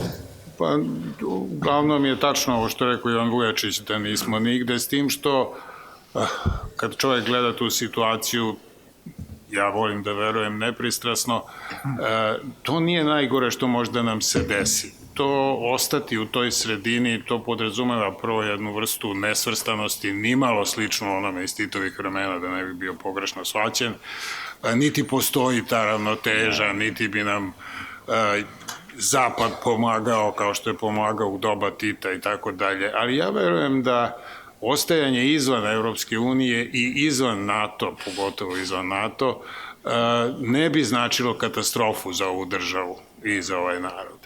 To prosto zato što nekako, možda naivno, ali verujem u moć kapitala, u moć interesa finansijskih i ekonomskih koji struje i to je kao voda koja će uvek prodreti, vlaga koja će prodreti i gde pokušavaju da je zaustave.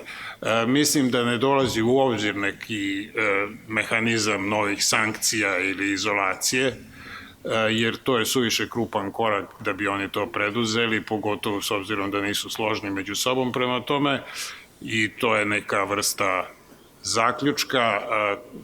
Kako bismo do toga mogli doći, to je odbijanjem potpisivanja ovoga što Vučić vrlo verovatno će uraditi, nažalost, tog uzajamno ili pravno obavezujućeg sporazuma i ostajanje u stanju zamrznutog konflikta, koliko god to bilo nepopularno i da ima više vremena, ja bih tu dao mnogo jača obrazloženja, ali koristim priliku da to svoje uverenje ovde izrazim. Hvala vam, profesore Jović.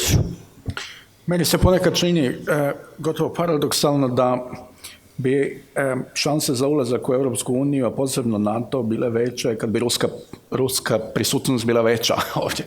Ili kad bi Rusi pokazali više ambicije, jer bi to bilo viđeno kao neka vrsta prijetnje europskom projektu. I možda bi gurnulo zemlje Zapadnog Balkana prema samoj Europskoj uniji. Ali mislim da je pametno s pozicije samih lidera zemalja Zapadnog Balkana razmisliti o alternativi.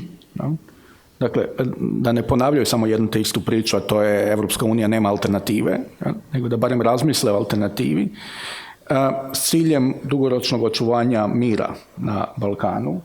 A ja sam prilično uvjeren da je mir moguće očuvati na više načina, ne samo na način da sve zemlje postanu članice Europske unije, nego je moguće i na druge načine.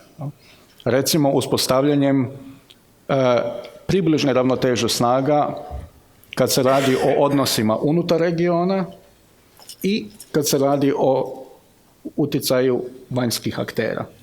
Mir u Bosni moguće je potpuno jednako garantirati ravnotežom snaga ili saradnjom konstruktivnom Ankare, Washingtona, Moskve i Berlina, kao i članstvom Bosne u Europskoj uniji. Moguće je jedno i drugo. Nije samo jedan način osiguranja mira. Ako nema ulaska u Europsku uniju, hajde da vidimo je li moguće postići ovu drugu varijantu.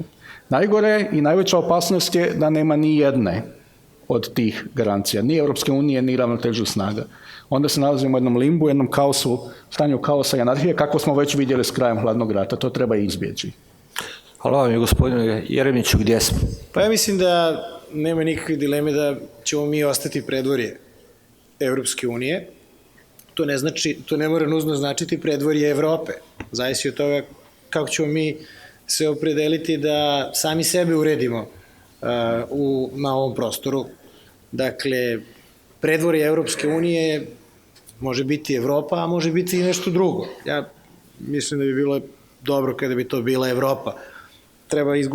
Treba prestati sa gajanjem iluzije da će stupanje u Evropsku uniju biti moguće u nekom kratkom roku i to ne treba da znači neko okretanje leđa od Evropske unije. Svađa sa Evropom, pogotovo raskidanje nekih važnih bilateralnih veza sa ključnim evropskim činiocima koji su ovde i ekonomski i na svaki drugi način moćni. Ne mislim da treba prekidati proces pristupanja, jer proces pristupanja je, da kažem, može biti dosta dobar orijentir u tom smislu na koji način treba reformisati. Naravno, pristupati tom pregovaranju iz jedne drugačije perspektive, svesni da pristupanje nije na stolu. Ne bih ja ni prestao sa tim skupovima koji su više ovako, da kažemo, manifestacijnog karaktera. Mislim, potpuno je paradoksalno da se nalazite u Velikoj Britaniji i diskutujete ulazak u Europsku uniju sada u julu, ali nema veze, ne treba sad reći to je nećemo da idemo, treba ići tamo i treba biti u što je moguće boljim odnosima sa svima iz regiona, jer pogotovo ekonomsko povezivanje nas u regionu, s obzirom da ćemo ostati van Europske unije, treba da uzme mnogo više prostora u razmišljanju našeg rukovodstva, ne samo u Beogradu, već i u svim drugim prestonicama Zapadnog Balkana, nego što je do sada to bio slučaj. Hvala vam. Čuli smo mišljenja, a ja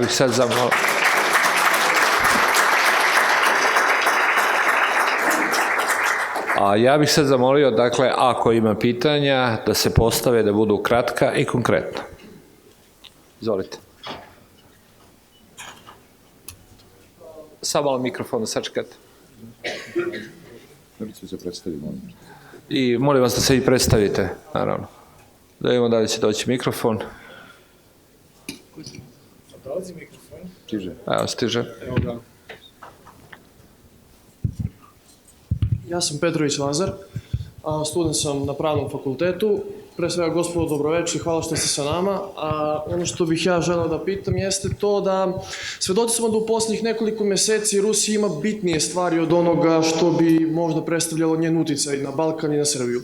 Ako uzmemo u obzir to da je morala da interveniše u Siriji da ne bi izgubila svog tradicionalnog saveznika, ako uzmemo u obzir da jača odnose sa Turskom i Iranom u poslednje vreme i da ima sankcije već duži niz godina od Evropske unije, kao i problem sa Krimom, da li smatrate da Rusija nema te svoje unutrašnje direktne probleme? Njen uticaj na Zapadni Balkan i Srbiju konkretno možda bio još veći.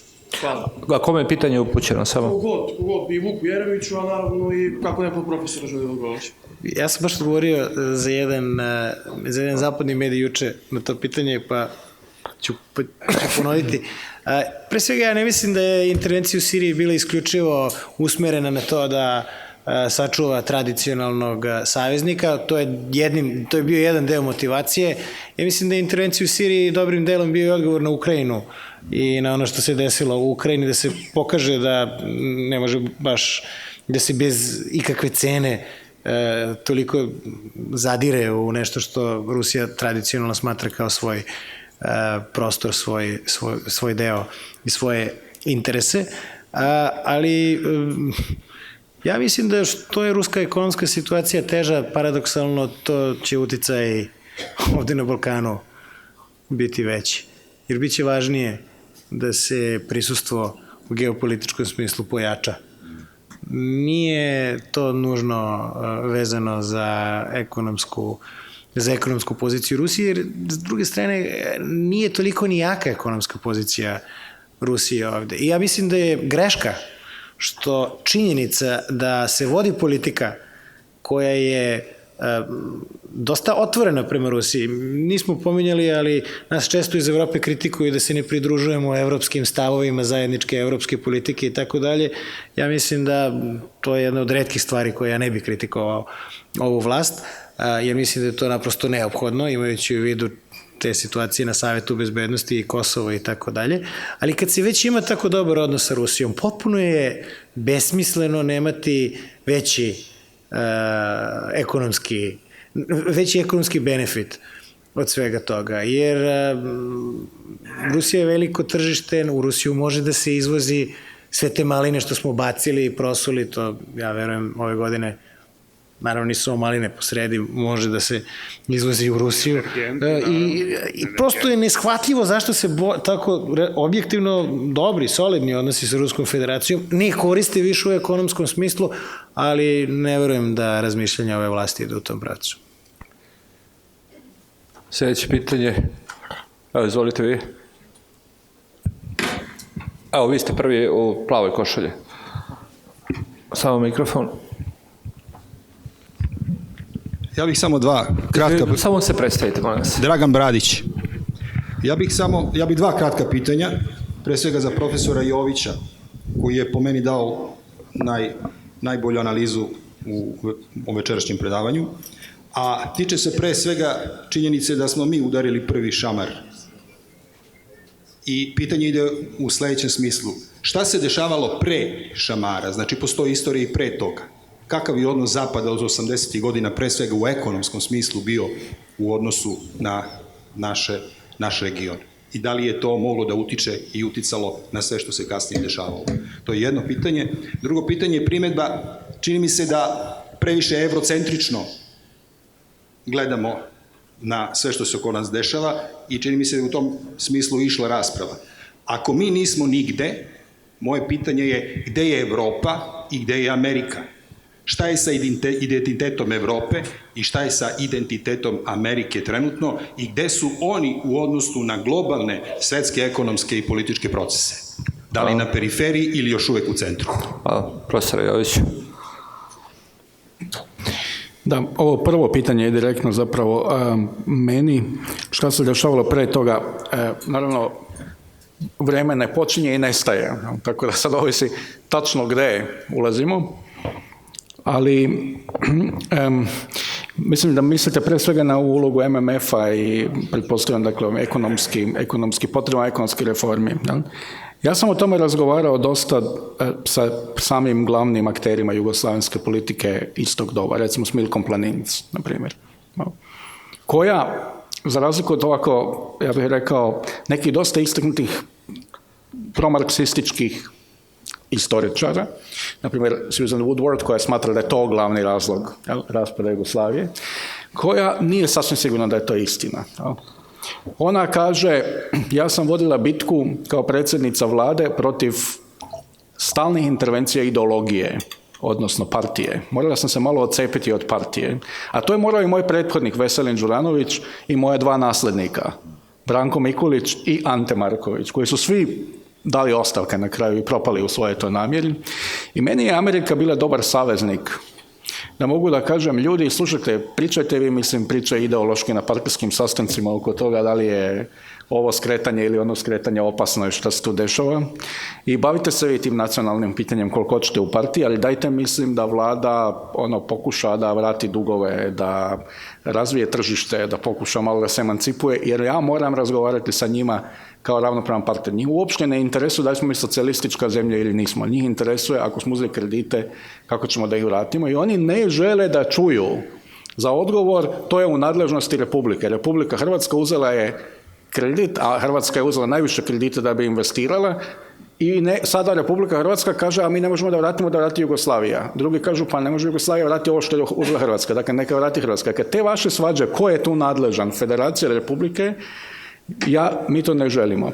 I ona i Ante Marković, sad ulazimo možda sasvim jednu drugu temu, i ona i Ante Marković su rekli, mi smo smatrali da je taj pritisak izvana na nas u korist centralizacije Jugoslavije, koja bi bila svima korisna, jer je bilo očigledno nama da se zemlja raspada, ekonomski, politički, etnički, građanski ratovi, odnosno kosovska situacija je drugo. Tako da ja nisam sasvim siguran da je ova kritika izrazito opravdana. Politički gledano, ja mislim, sve do kosovske situacije stvari su s Amerikom bile vrlo pristojne. O tome, mislim, knjiga Živorada Kovačevića, Amerika i raspad Jugoslavije, ja mislim, može poslužiti kao odličan izvor. I meni izgleda da je čak i ta inicijalna podrška Amerike prečutna Miloševiću, 85. 6. 7. gdje oni ništa nisu proradili protiv njega, bila usmjerena u to, nas nije briga šta se radi politički ovo, samo je bitno da ta Jugoslavija na neki način opstane kao cijelina. I samo da kažem, mislim, pogrešna je procjena, svako ko kaže da je Amerika razbila Jugoslaviju, ja mislim da greši. I da je Europska unija razbila Jugoslaviju isto. Niko nije Hrvatsku i Sloveniju, jučer je bio dan državnosti u Hrvatskoj, niko nije priznao ni Hrvatsku ni Sloveniju, ni mjesec, ni 2, ni 3 nakon što su proglasili nezavisnost. Stvar bi završila kao Katalonija, da nije bilo odgovora koji je bio potpuno sulud, a to je naoružavanje umjesto razoružavanja i raspad zemlje, tako da se armija podijeli u pet frakcija, od kojih je najveća ona koja ima najviše moći da prigrabi najviše oružja. Tu su stvari krenule loše i tu onda dolazi revolucija. To je druga tema stvar. To je druga tema. Profesore Vujičić, vi samo ste jedno objašnjenje kad sam rekao nigde. Šta sam po tim mislio? Znači, kad kažem nigde, mislim pre svega na to šta je naša politika i šta mi hoćemo da budemo. Gde mi treba da se krećemo. Na to treba odgovori naša politička elita, odnosno oni koji su na vlasti. Na to pitanje mi nemamo odgovor. Zato smo nigde. Znači, da li se mi reformišemo u pravcu Evropske unije, vladavine prava, svega onoga? Ne. Da li se uopšte sprovode bilo kakve reforme sem one budžetske stabilizacije? Odgovor je ne, ako pogledate što se kaže monetarni fond danas. Da li smo učinili nešto, kad smo reformisali univerzitet, ukinuli smo autonomiju, smanjili smo autonomiju. Kad smo reformišemo pravo, ignorisali smo sve pravnike, pa smo dobili Venecijansku komisiju, koju ćemo da poslušamo. Znači, da li mi, kako društvo mi hoćemo da gradimo, gde hoćemo da budemo, to je nešto što prepostavlja neku definiciju prvo i akciju na tom planu, pa onda možemo da razmišljamo, što bi se reklo, gde su nam partneri da nas podrže u tome. A meni se čini da u stvari nama odgovara da budemo nigde. Da se ništa ne menja, da se sve prolongira, da politika koju oni vode prema nama, pretend and extend, vodimo i mi prema njima. Znači, odlažemo, ne znam, Kosovo ćemo rešimo za 2 minuta, sad ćemo 19. možda da imamo referendum, ništa nije hitno i tako redom. I od reforme do reforme, od priče do priče, sve se gura u neku budućnost i naravno plaši se naroda bilo kakva reforma ako se sprovede da eventualno će onda plati ceh. Sljedeće pitanje, izvolite. Mikrofon samo. Dobro večer. Ja sam Dimitrije Vojnov, ja sam filmski scenarist i imam pitanje za profesora Jovića. Naime, govorimo o uticaju Rusije danas, o Informbirou, Kominformu i tako dalje. Zanimljivo je da danas zapadna štampa jako mnogo govori o uticaju Rusije i podršci Rusije ekstremno desnim identitetskim pokretima u zapadnoj Evropi i u Americi, ne samo oko izbora Trumpa, već i o nekim mnogo ekstremnijim ljudima poput Richarda Spencera i tako dalje. Zanima me, da li smatrate da je ta podrška isključivo neka vrsta oportunizma i pokušaj destabilizacije tih država, ili je ta podrška zapravo pokušaj stvaranja nekog novog ideološkog jaza koji ste svi pomenuli da više ne postoji, a da to onda više nije jaz između kapitalizma i socijalizma, već jaz između te kulture ljudskih prava i tako dalje i te neke identitetske desnice. A druga stvar koja me zanima u okviru istog pitanja, naravno isto je pitanje, to je, zapazio sam da u Evropskoj uniji su upravo levi političari počeli da prave velike koncesije identitetskoj desnici. Zoran Milanović je bio verovatno pionir toga kada je u izbornoj kampanji otkrio onog svog pretka koji u stvari bio ustaša i tako dalje. Sad imamo Ciprasa kao jednog levog premijera koji ima izrazito desno identitetsko pitanje sada sa Makedonom i on je taj koji to identitetsko pitanje rešava. Dakle, da li će na kraju i ove mainstream političke organizacije zapravo pokušavati da prave neku vrstu ustupaka identitetskoj desnici i da li je ona u stvari neka vrsta levice našeg doba i u tom smislu da li tu postoji neka internacionala koja se stvara pod uticajem Rusije? Hvala vam. Ovo je bilo inače posljednje pitanje, nažalost nemamo više vremena. Ali nažalost više nemamo vremena, dakle pokušajte da odgovorite, žao mi je, zaista mi je žao. Ako organizatori kažu. Pitanje je bilo... Pitanje je vama. Meni, je li tako? Da. Da, ja mislim da tu ima ideološkog elementa. Ima dva elementa, pragmatični i ideološki. Pragmatični je sljedeći. Znate šta, ako Rusija doista ima interes, ako vidi Zapad kao svog protivnika, jer se Zapad približava njoj, dakle, kroz koncept ne samo širenja NATO-a, nego i kroz koncept europeizacije koji je opisan kao promociju takozvanih zajedničkih vrednosti. Dakle, traži unutrašnju liberalizaciju društava Istočne Europe bliže ruskoj granici. I podržava promjene režima. A ako je to tako, onda jedino što tu Rusija stvarno može je da bude neka vrsta spoilera. To je Dimitar Bečev o tome piše u svojoj zadnjoj knjizi Rival Power, koji pokazuje Rusija je zapravo slaba da bi bilo što drugo, ali može da poremeti tamo gdje može. Dakle, to je pragmatični razlog. Kao što Ivar Neumann kaže, ja se s tim slažem. Znate, Rusija je bila velika sila. Imala je svoje tenkove u Berlinu, danas ih ima na Krimu.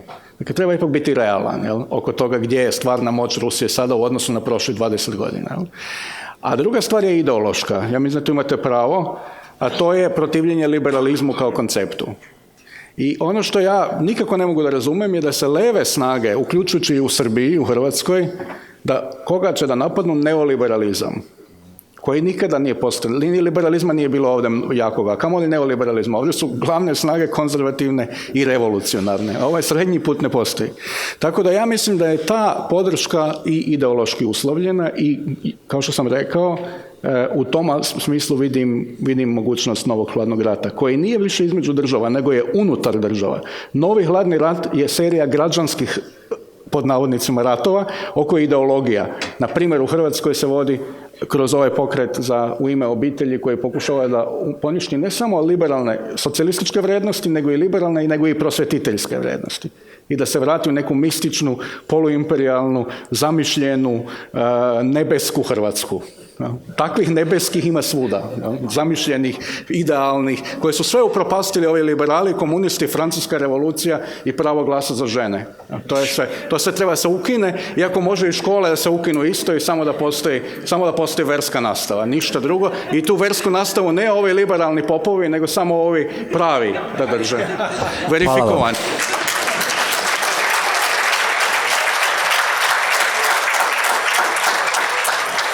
S ovim je debata zaključena. Hvala vam što ste bili naši gosti.